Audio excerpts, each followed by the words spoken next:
Resident Evil 4. Hello there, Seraphim17 once again. This is my Resident Evil 4 No Damage Professional Run. This is Chapter 2-2. We're with Ashley, and as you can see, we're doing some looting.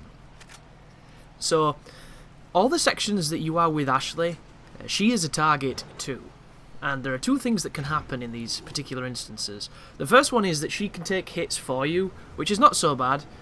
The second one is she can get picked up. And how the pick-up mechanic works is it generally involves, you know, a really fat, greasy business guy in a bar who wants a massage that ends with a obligatory happy ending. So what they do is they pick her up. They carry her towards any door, any exit, any entrance, and if they get there, you fail. And it's instant game over. That might sound kind of strict, kind of harsh, but they give you a lot of opportunities to fix that situation. The first one is, if you shoot the people who are carrying her, they will drop her. However, if you shoot her, she will die. So you've got to make sure you make those bullets count, and it's one of the more gamey aspects of Resident Evil 4, but that's when you realise that a lot of the stuff in this is gaminess for the sake of gaminess, and it doesn't detract from the experience, because it's a game, and it really works. So, normally, escort missions are horrible. I think this game did it really well. That's not to say that, do I wish she wasn't here? Do I wish there was a bin I could put her in, like you can in some places? Sure.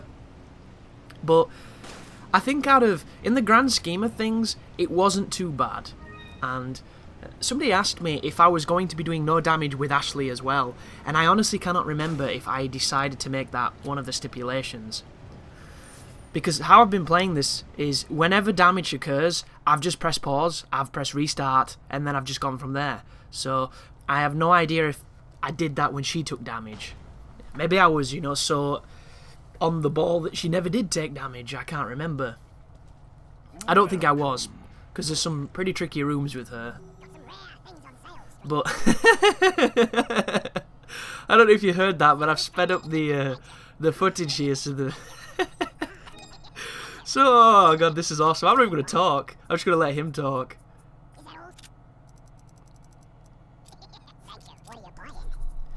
Oh, it's so funny, man. There's something about speeding up or slowing down voices that kills me, and I don't know what it is. It's so strange. Like, I can have hours of fun with my own voice in editing software, and it's not because I'm some kind of narcissistic arsehole, it's just because it's funny. It's just weird. Like, the first hurdle for making a commentary, or making anything that involves your voice, I suppose if you're a newscaster or somebody on television or radio, it probably occurs to you there as well, is getting over the sound of your own voice. It's a weird phenomenon, it truly is. It's one of those just strange aspects. It's almost like breaking the third wall, but with life.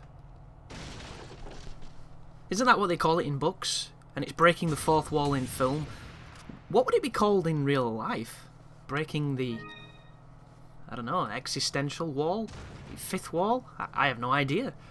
Suppose I should probably have googled it before I started waxing poetic on the notion of, unveiling the curtain, but it is a weird thing, and it took me a while to get over it. Like, when I first started doing commentaries, I used to listen to them back in full, every single one. And I used to enjoy it, because it was like, I couldn't remember saying the stuff I said, and I enjoyed the videos, so it always made me think, well, if I'm enjoying the videos, hopefully other people will.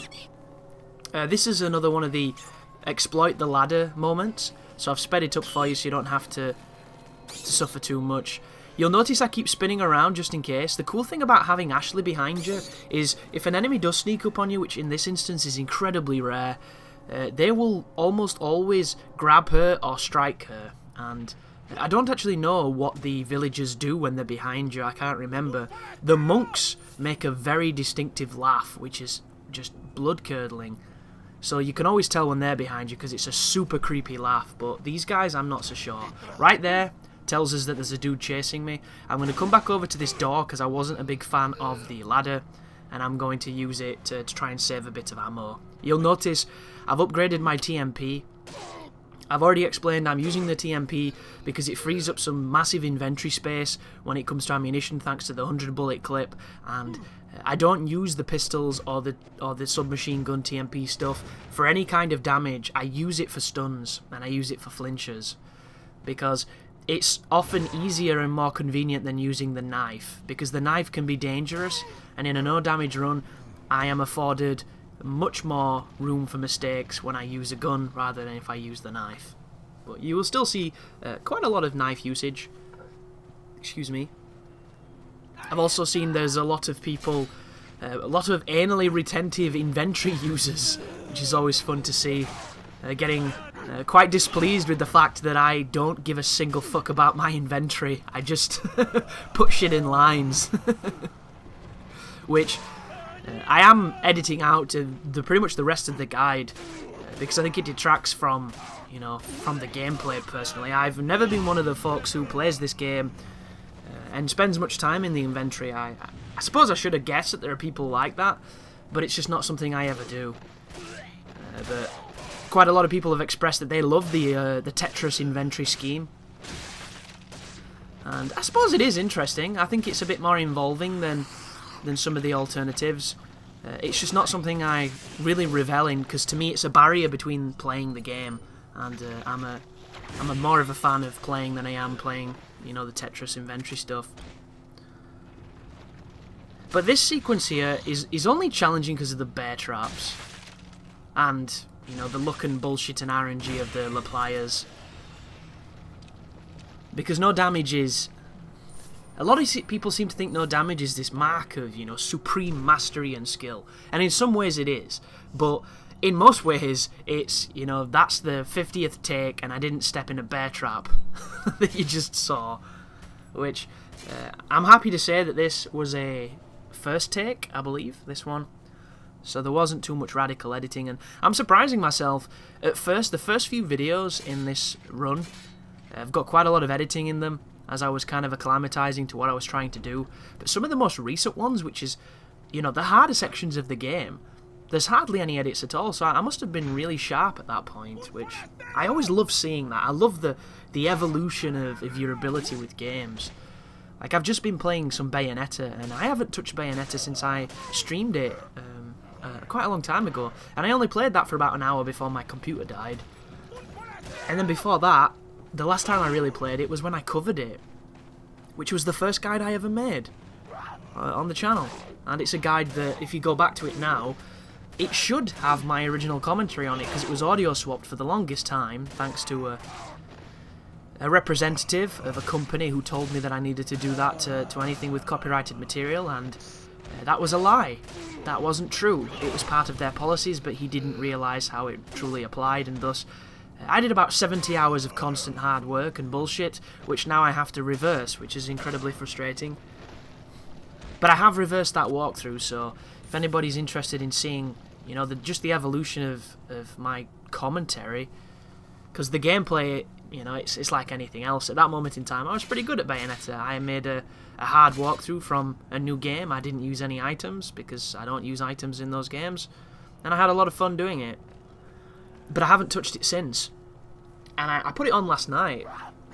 And the first thing that hit me, I've been playing a lot of PS2 on the emulator. And the PS2s on games I've been playing have been running at 60 frames per second. So the frame rate didn't jar me at all, which... Look at, because I'm not running at him, he's not triggering the attack. Did you see that? That's a really good example of how it works. You can fake them out and get them to swing, but the run is the thing that always makes them do it. It's this really strange programming. And before I go back to Bayonetta, I need to explain something, because somebody mentioned a very valid point in one of the comments I read yesterday. Resident Evil 4 is revolutionary in a few ways. We've already really discussed that it was one of the first games to give us this kind of perspective. It was one of the most influential games on every third-person shooter that came after it. But also, it is an early game adopter of both QuickTime events that were used quite interestingly, aside from, games like Shenmue and some of the ones. But also, dynamic difficulty. And forgive me if I've mentioned this before, guys. It's been a while between commentary sessions. Ooh, that was close. They throw axes, so be careful. But dynamic difficulty is the future of video games. Oh, by the way, folks, if my commentary doesn't line up quite so good for the last few minutes, it's because I was talking about the video that was happening, and then I went into one of these houses and there was a fucking bear trap, and I stood in it, took damage, and had to chop like 5 minutes of footage. And because the commentary wasn't too specific and I liked what I was saying, I've kept it, so I do apologise if it sounds a little jarring. But there's a house, I might have already passed it in this footage, but as soon as you walk in, there's a bloody bear trap. So annoying. Like, it was a really good run too. I was doing all sorts of awesome stuff. Like, you're probably not going to see me fake that zombie out. That probably doesn't even happen. So that's a shame. But what can I say, folks? No Damage it's an interesting mistress. Like, you can do this to any game. You just have to love it and have to be willing to put the time in. And this one was a pleasure to do, but I can imagine some that aren't a pleasure. There, do you see it? That's the one! Motherfucker! That's the one that got me. But luckily I've taken care of them. So dynamic difficulty. Difficulty that adjusts on the fly, depending on how you perform. It's such a cool concept, and it's something that's pretty much happening behind the scenes all the time in modern video games, if they have interestingly programmed AI and an actual, repercussions of difficulty. Some of them don't, but I'm not really going to go into that because the video's over. So thank you for watching, guys. I apologise for the little bear trap, motherfucker. But as always, you take care now.